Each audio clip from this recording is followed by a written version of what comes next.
So hello everyone, this side Arushi Pratap. I hope आप सभी बहुत ही अच्छे होंगे। आप सभी का स्वागत है आज के इस वीडियो में। आज की वीडियो बहुत ही इंपॉर्टेंट रहने वाली है। तो हम में से बहुत सारे लोग क्रिप्टो करेंसी के बारे में तो जानते होंगे, जैसे बिटकॉइन, ईथर, लाइटकॉइन और भी बहुत सारी करेंसीज हैं। लेकिन क्या आप जानते हैं कि आप उन्हें कहाँ से खरीद सकते हैं और बेच सकते हैं? तो अगर आप नहीं जानते और अगर आप जानते भी हैं तो भी ये वीडियो आपके लिए है, क्योंकि आपको इस वीडियो से सीखने को ही मिलेगा। तो ये वीडियो 2 पार्ट में रहने वाली है। पहले पार्ट में मैं आपको बताऊंगी कि किस तरीके के एक्सचेंजेस होते हैं जहाँ से आप खरीद और बेच सकते हैं, और दूसरे पार्ट में मैं आपको कुछ टिप्स दूंगी कि आपको कोई भी एक्सचेंज को यूज़ करने से पहले किन बातों पर ध्यान रखना चाहिए। तो वीडियो को बिना किसी देरी के हम स्टार्ट करते हैं। तो हम सब स्टॉक मार्केट को तो जानते ही होंगे। स्टॉक मार्केट में शेयर्स को खरीदने के लिए एक्सचेंजेस होते हैं, और उसी तरीके से क्रिप्टो की दुनिया में क्रिप्टो को खरीदने के लिए, मतलब क्रिप्टो करेंसीज को खरीदने के लिए भी एक्सचेंजेस होते हैं। जैसे स्टॉक मार्केट में NSE और BSE होता है, मतलब नेशनल स्टॉक एक्सचेंज और बॉम्बे स्टॉक एक्सचेंज। उसमें आप जाके शेयर्स को खरीद और बेच सकते हो। अब उसके लिए भी एक्सचेंजेस होते हैं, जैसे सेंट्रलाइज एक्सचेंज, डिसेंट्रलाइज एक्सचेंज और तीसरा है हाइब्रिड एक्सचेंजेस। तो सबसे पहले हम सेंट्रलाइज एक्सचेंज के बारे में बात करें। तो सेंट्रलाइज एक्सचेंज, पहले हम सेंट्रलाइज की बात करते हैं। तो सेंट्रलाइज का सिंपल सा मतलब होता है कि कोई सिंगल अथॉरिटी जो किसी चीज़ को चला रही है, जैसे हमारी सेंट्रल गवर्नमेंट, तो ये पूरी इंडिया को चलाती है। और उसी तरीके से सेंट्रलाइज एक्सचेंज में एक CEO होता है जो कि पूरे के पूरे एक्सचेंज को चलाता है, मतलब जो भी अथॉरिटी, जो भी उसकी ऑनरशिप है वो CEO की होती है। तो CEO पूरा उस कंपनी का, हम उसे कंपनी भी कहते हैं, उस एक्सचेंज का मालिक होता है। और एक्सचेंज का सिंपल सा मतलब होता है कोई भी ऐसी जगह जहाँ पे आप किसी भी चीज़ को खरीद और बेच सकते हैं। सेंट्रलाइज एक्सचेंज को यूज़ करने के लिए, इसकी सर्विसेज को यूज़ करने के लिए आपको सबसे पहले KYC करनी पड़ती है, मतलब नो योर कस्टमर। तो ये एक्सचेंज या कंपनी आपकी पर्सनल इन्फॉर्मेशन मांगती है और आपकी एक ID बना के देती है, और उस ID से आप खरीद सकते हैं और बेच सकते हैं और इन्वेस्ट कर सकते हैं, मतलब लॉन्ग टर्म में, शॉर्ट टर्म में ट्रेडिंग वगैरह जो भी आपको करना है आप कर सकते हैं। तो जैसे अगर मैं बाइनेंस की बात करूँ तो बाइनेंस हमें P2P ऑप्शन देता है, मतलब पीयर टू पीयर ऑप्शन देता है। यहाँ से आप डायरेक्टली जो INR है, मतलब अगर इंडियन करेंसी की बात करें तो INR को आप क्रिप्टो में किसी भी स्टेबल कॉइन में आप ट्रांसफर कर सकते हो, जैसे USDT या फिर USDC, और उसके बाद आप अपनी मनचाही क्रिप्टो एसेट को खरीद सकते हो। और इसे आपको डायरेक्टली अपने वॉलेट में रखना होता है, जो भी उस एक्सचेंज, क्योंकि हर एक्सचेंज का एक वॉलेट होता है जिसमें आपका जो फंड है उस एक्सचेंज के पास सेफ होता है उनके वॉलेट्स में। तो वहाँ से आप डायरेक्टली उस वॉलेट से निकाल के, जो भी आपका वॉलेट है आपको मिला है आपकी ID के साथ, उस वॉलेट से आप निकाल के डायरेक्टली उसकी मार्केट पे जाके खरीद सकते हो और बेच सकते हो। तो जितने भी नए लोग हैं जो क्रिप्टो इंडस्ट्री में आते हैं, तो वो सबसे पहले क्रिप्टो में इन्वेस्ट करने के लिए या उसे खरीदने के लिए सेंट्रलाइज एक्सचेंज को ही यूज़ करते हैं। और ये क्यों करते हैं, तो आइए बात करते हैं इसके पहले एडवांटेजेस के बारे में। तो सबसे पहला और इम्पॉर्टेंट पॉइंट आता है इस एक्सचेंज का, इसका इंटरफेस, जो कि बहुत ईजी होता है किसी भी नए इंसान को समझने के लिए इस मार्केट में।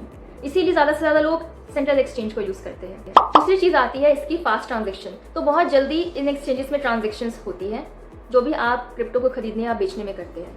तीसरी चीज़ है, ये प्रोटेक्शन देती है यूजर्स के फंड्स को, तो क्योंकि ये रेगुलेटेड होती है गवर्नमेंट के थ्रू, और साथ में ये इंश्योरेंस वगैरह अपना करा के रखती है ताकि अगर कोई लॉस हो जाए आने वाले टाइम में हैकिंग के थ्रू तो उसको रिकवर कर पाए। लेकिन मोस्टली केसेस में, 100% केसेस में क्रिप्टो एक्सचेंज, मतलब ये जो सेंट्रल एक्सचेंजेस है, इस पर हैकिंग होती है as compare to decentralised exchanges. तो जितने भी क्रिप्टो करेंसी सेंट्रलाइज एक्सचेंजेस है, इट्स वल्नरेबल टू हैकिंग। चौथी चीज़ है इनका कस्टमर सपोर्ट। मैं ये नहीं बोलूँगी कि सबके सब एक्सचेंजेस की कस्टमर सपोर्ट सर्विस अच्छी होती है, लेकिन आप टॉप 5 या टॉप 10 की बात करो तो कस्टमर सपोर्ट इनकी अच्छी होती है। मतलब आपको जल्दी से जल्दी जो भी आपकी प्रॉब्लम है वो सॉल्व करते हैं। टिकट रेज आपको करनी होती है और आपको, मतलब विद इन कुछ टाइम में आपको उनका रिप्लाई आता है और आपकी प्रॉब्लम वो सॉल्व करते हैं। टॉप 5 की मैं अगर बात करूँ तो टॉप 10 की भी नहीं छोड़ूँ। पांचवी चीज़, हायर लिक्विडिटी। तो सेंट्रल एक्सचेंज को बहुत ज़्यादा लोग यूज़ करते हैं, इसीलिए इसकी लिक्विडिटी बहुत ज़्यादा होती है। और छठी चीज़, एडवांस ट्रेडिंग फीचर्स। तो क्योंकि ये ईजी भी होता है, मतलब इसका इंटरफेस ईजी होता है, आपको एडवांस ट्रेडिंग फीचर्स मिलते हैं। अगर आप यहाँ पे ट्रेडिंग करना चाहते हो इन एक्सचेंजेस के थ्रू, तो आपको ज़्यादा से ज़्यादा यहाँ पे फीचर्स मिलेंगे जो कि आपको हेल्प करेंगे ईजी टू ईजी ट्रेडिंग करने के लिए। और ये जो एक्सचेंजेस होते हैं ये आपको अच्छा खासा मार्जिन दे देते हैं, लेंडिंग भी करते हैं, और साथ में फ्यूचर्स ट्रेडिंग और ऑप्शन ट्रेडिंग का ऑप्शन भी देते हैं। अब बात करते हैं इसके डिसएडवांटेजेस के बारे में। तो पहला पॉइंट है प्राइवेसी। क्योंकि आपने अपनी KYC दी है, अपनी पर्सनल इन्फॉर्मेशन इस एक्सचेंज को दी है, तो यहाँ पे प्राइवेसी मतलब बहुत कम हो जाती है as compare to decentralised exchange. और दूसरी चीज़, ये जो एक्सचेंजेस होते हैं ये बैंकरप्ट हो सकते हैं, क्योंकि इन एक्सचेंजेस में हैकिंग बहुत ईजी तरीके से होती है क्योंकि ये सेंट्रलाइज इनका बेस होता है।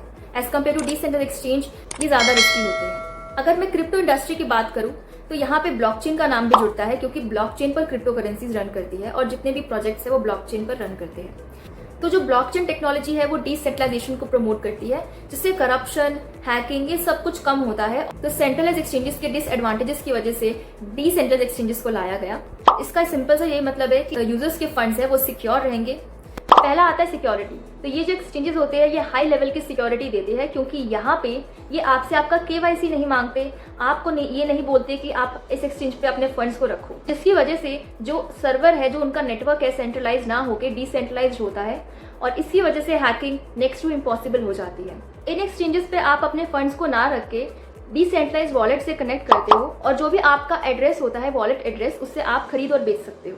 तो यहाँ पे आपका जो फंड्स होता है उसका पूरा का पूरा कंट्रोल आपके पास होता है क्योंकि उसमें आपका प्राइवेट की यूज होता है जो कि आपको किसी को नहीं देना होता। प्राइवेट की आपका जिसके पास भी होगा वो उस वॉलेट का मालिक बन जाएगा, जितना भी आपने होल्ड कर रखा हो उस क्रिप्टो को। तो इसीलिए जो 12 नंबर का सीड फ्रेज होता है या 24 नंबर का, तो उसको आपको संभाल के रखना होता है, मतलब पूरा का पूरा आपको सिक्योर करके रखना होता है। उस की वजह से आपके फंड्स सेफ रहते हैं। तीसरी बात, यहाँ पे आपको फुल प्राइवेसी मिलती है और ट्रांसपेरेंसी मिलती है। एक्सचेंज की अगर मैं बात करूँ तो उसमें कोई इंटरवेंशन नहीं होता उसका, मतलब कोई भी पर्सनल इन्फॉर्मेशन आपकी वो मांगते नहीं है। तो पीयर टू पीयर आप यहाँ पे खरीद और बेच सकते हैं, मतलब पीयर टू पीयर आप ट्रेडिंग कर सकते हैं। और ट्रांसपेरेंसी से मेरा मतलब है क्योंकि ये स्मार्ट कॉन्ट्रैक्ट से बैक होता है जो कि ब्लॉकचेन पर रन करता है, तो इसकी वजह से ये पूरा का पूरा ट्रांसपेरेंट होता है। जो भी ट्रांजेक्शन हुई है वो आपको शो होगी और कहाँ कहाँ आपका जो फंड है वो यूज़ हुआ है, कहाँ कहाँ गया है, आपको पूरा का पूरा ट्रैक आप कर सकते हैं। और जो इसकी एक्सेसिबिलिटी होती है वो पूरी ग्लोबली होती है, मतलब ये हर जगह चलता है ये जो एक्सचेंज है, क्योंकि ये डिसेंट्रलाइज होता है, क्योंकि ये ब्लॉकचेन पर चलता है और गवर्नमेंट में इसकी कोई इंटरवेंशन नहीं होती है, मतलब कोई रेगुलेशन वगैरह इसको नहीं करना पड़ता है। तो अब इसके डिसएडवांटेज पे बात कर लेते हैं। तो पहली चीज़ है इसकी transaction speed. Transaction speed as compare to central exchange कम होती है इसकी, और इसका जो लिक्विडिटी होता है वो भी लो होता है as compare to central exchanges. तो इन एक्सचेंजेस को लिक्विडिटी वही लोग प्रोवाइड कर सकते हैं क्योंकि ये स्मार्ट कॉन्ट्रैक्ट से बैक होता है। तो स्मार्ट कॉन्ट्रैक्ट में जो जो भी लिखा है जब उससे वो मैच कर लेते हैं तो ही लिक्विडिटी वो प्रोवाइड कर सकते हैं। तो सभी को यहाँ पे इजाज़त नहीं होती है कि लिक्विडिटी प्रोवाइड करें। और तीसरी चीज़ इसका यूज़र इंटरफेस, जो कि सब लोग जो कि बिगनर्स होते हैं वो नहीं चला पाते हैं। तो मोस्टली जो लोग पहले से एक्सचेंजेस, तो सेंट्रल एक्सचेंजेस चला चुके हैं, जो थोड़े टाइम से क्रिप्टो मार्केट में है, वही डिसेंट्रल एक्सचेंजेस को यूज़ कर सकते हैं जिन्हें नॉलेज होगी, क्योंकि थोड़ा टेक्निकल होता है as compare to central exchanges. तो अब बात करते हैं तीसरा एक्सचेंज, हाइब्रिड एक्सचेंजेस। अब ये जो एक्सचेंजेस है ये बहुत कम यूज होते हैं as compare to both of this exchanges. तो ये जो एक्सचेंज है ये बाकी दोनों एक्सचेंजेस के एडवांटेजेस के ऊपर बना है, मतलब जिस वजह से लोग उनको यूज करते हैं उन दोनों का कॉम्बिनेशन हाइब्रिड एक्सचेंज है। बट ये इतना ज़्यादा यूज नहीं हो रहा है अभी। फ्यूचर में इसका जो एक्सेप्टेंस है वो ज़्यादा बढ़े, बट अभी सेंट्रल एक्सचेंजेस से ज़्यादा लोग यूज़ करते हैं और डिसेंट्रल एक्सचेंज ही यूज़ करते हैं। तो पहला एडवांटेज यही है, सिक्योरिटी। ये अच्छी खासी सिक्योरिटी देता है। सिक्योरिटी अगर मैं डिसेंट्रल एक्सचेंज की बात करूँ तो उससे यहाँ पे इसने उठाया है, इस एक्सचेंज ने, क्योंकि सिक्योरिटी आपको सेंट्रल एक्सचेंज में ज़्यादा मिलती नहीं है। दूसरा पॉइंट आता है इसका एनालिटिकल टूल्स। तो यहाँ पे आपको अच्छे खासे टूल्स ये एक्सचेंज प्रोवाइड करता है ट्रेडिंग करने के लिए। और इसकी डिसएडवांटेजेस यही है कि ये डिसेंट्रलाइज्ड एक्सचेंज से भी ज़्यादा थोड़ा सा क्रिटिकल होता है चलाने में, और इसके लिए रिसोर्सेज भी ज़्यादा चाहिए होती है और एक्सपर्टीज भी हमारी ज़्यादा होनी चाहिए। तो अब बात करते हैं कुछ टिप्स पे जो कि आपको एक्सचेंज को यूज़ करने से पहले पता होनी चाहिए। The most and foremost important thing is आपको थोरली रिसर्च करनी चाहिए किसी भी सेंट्रल एक्सचेंज के बारे में, कि उसका फी क्राइटेरिया कैसा है, ट्रांजेक्शन फी का, उसके कस्टमर के रिव्यू कैसे है, क्या वो लीगल है, क्या वो रेगुलेटेड है, और कितने तरीके की क्रिप्टो करेंसी वो सपोर्ट कर रही है, उसका जो मार्केट कैप है वो कितना है। ये सब कुछ आपको सबसे पहले रिसर्च करनी पड़ेगी। दूसरी चीज़ 2FA। तो क्या वो एक्सचेंज आपको 2FA मतलब 2 फैक्टर ऑथेंटिकेशन जो सिक्योरिटी होती है, क्या वो आपको एडवाइस कर रहा है। अगर आपने ये सब चीज़ें देख ली है, उसके बाद आपको एक एक्सचेंज मिला है जिसमें आप सोच रहे हो कि आप अपना पैसा डाल सकते हो, हमेशा start with a small amount. एकदम से नहीं कि आप आए और आपने 1-1.5 लाख या उससे ज़्यादा इन्वेस्ट कर दिया, जो कि आप रिस्क कैपेसिटी आपकी उतनी है भी नहीं। तो आपको हमेशा कम करना है ताकि आपका अगर लॉस भी हो वहाँ पे तो आप उसे बेयर कर पाओ। और नेक्स्ट चीज़, अगर आप जब भी इन्वेस्टिंग करते हैं हमेशा आपको किसी भी एक कंपनी में या फिर किसी भी एक प्रोजेक्ट में पूरा का पूरा इन्वेस्टमेंट नहीं करना। आपको हर एक जो क्रिप्टो अगर आप चूज करोगे, आपको डाइवर्सिफाई करनी है अपने पोर्टफोलियो को।